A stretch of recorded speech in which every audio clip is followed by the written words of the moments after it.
जय हिंद विद्यार्थियों, आप सभी का स्वागत है आज की इस क्लास में। आज हम फिर से शुरुआत करेंगे। हमारा जो अध्याय चल रहा है लेखन कला और शहरी जीवन, इसका भाग 3 लेकर हम आ जाए हैं और आज इसको हम पूरा कंप्लीट कर लेंगे। कौन से पार्ट को? लेखन कला और शहरी जीवन को, जिसमें हम मेसोपोटामिया के बारे में पढ़ रहे हैं। मेसोपोटामिया की सभ्यता के बारे में पढ़ रहे हैं कि नई नई जानकारी किस तरह से मिल रही है। कल हमने पढ़ा था कि एनमरकर राजा है, उसको विचारधारा कैसे हुई, कि लोगों की विचारधारा हो गई कि पहले शुरुआत व्यापार की, लेखन कला की शुरुआत राजा ने की थी। वो मंदिर बनवाना चाहता था, लार्ज वर्द मंगवाना चाहता था। अपने दूत, उसका दूत कौन था? अरट्टा। तो उससे वो काम करवाता, लेकिन वो नहीं कर पाता, तो फिर राजा खुद करता है।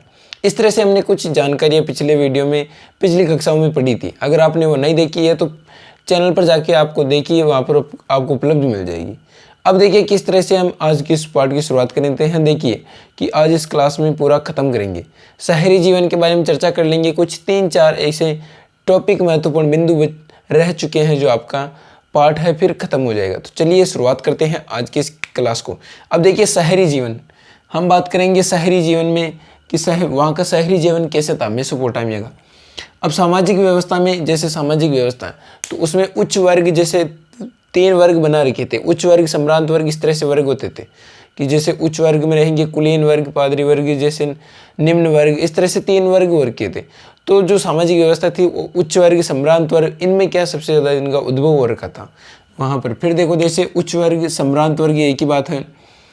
अब देखो जो वहाँ का राजा व रानी थी, जो उस क्षेत्र का जो राजा व रानी थी, उनकी जो कब्र मिली, उनकी कब्र से जो हमने खुदाई की साक्ष्य मिले, उनमें क्या मिली? बहुमूल्य चीज़ें मिली। क्या मिली? बहुमूल्य चीज़ें।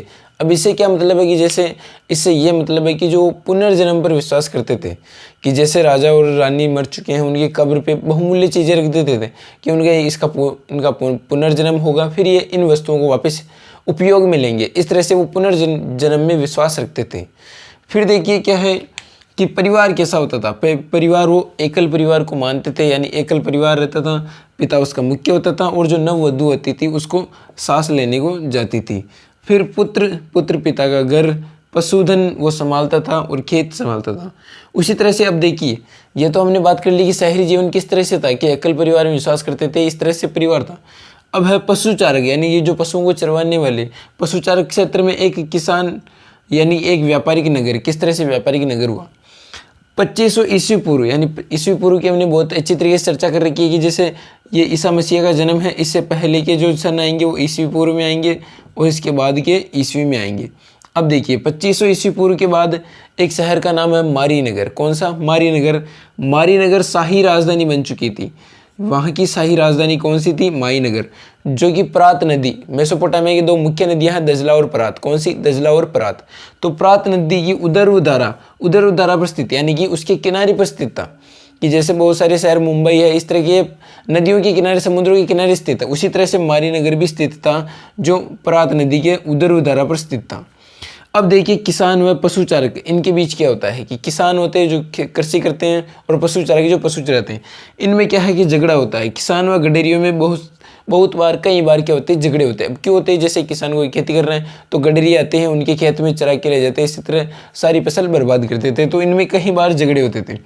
अब जो वो गडेरिये होते थे, चराने के लिए आते थे, वो क्या है? फसल काटने वाले मजदूर व भाड़े के रूप में सैनिक में भर्ती हो जाते थे कि हम पशु चराने वाले हैं, बिना फालतू ऐसे काम करते हैं तो हम फसल काट लेंगे, मजदूर बन जाते हैं, भाड़े पर सैनिक भर्ती हो जाते हैं वो। इस तरह से कौन होते थे? ये गडेरिये होते थे।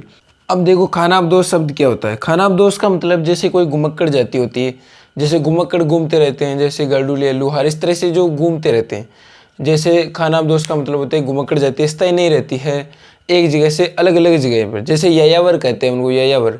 आप आगे जाकर एक पार्ट पढ़ोगे यायावर साम्राज्य, उसमें भी यही बातें कि खानाबदोश का मतलब है कि जो, जैसे मान लो कोई जाति है, कोई लोग निवास करते हैं तो वो एक जगह स्थायी नहीं रहते हैं। जैसे कुछ दिन तक यहाँ पर काम किया, फिर इस जगह को छोड़ के आगे जाके फिर यहाँ रहने लगे। इस तरह से जो अस्थायी होते हैं, अस्थायी जाति जिसे कहते हैं घुमक्कड़, ये क्या कहलाते हैं? खानाबदोशी। इन्हीं में कौन कौन सी जातियाँ होती हैं? अक्कदी, एमोराइट, असीरियाई, आर्मेनिया जाति, इस तरह की जो जातियाँ होती थी। अब देखो जो मारीनगर था, मारीनगर का राजा एमोराइट समुदाय का था। कौन से समुदाय का? एमोराइट समुदाय। ये आपको याद रखना है कि मारी नगर का राजा कौन से समुदाय का था, एमोराइट। और इससे भी इम्पोर्टेंट चीज़ ये है कि डेगन क्या है। डेगन स्टेपिक क्षेत्र के देवता हैं। डेगन कौन है, स्टेपिक क्षेत्र के देवता हैं। अगर आपसे क्वेश्चन पूछे कि स्टेपिक क्षेत्र के देवता कौन है तो वो है डेगन।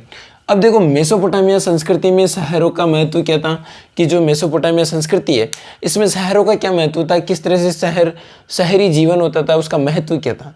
तो मेसोपोटामिया में सबसे अधिक अगर किसी को महत्व दिया जाता था तो वो था शहरी जीवन को। अब देखो अनेक समुदायों और संस्कृतियों के लोग साथ रहते थे, यानी कि जो अनेक समुदाय थे, जैसे हमने यहाँ पर बात की, इनमें देख लो खानाबदोश में अक्कदी, एमोराइट, असीरियाई, आर्मीनिया जाति, इस तरह से अनेक समुदाय और अनेक संस्कृतियों के लोग एक साथ रहते थे।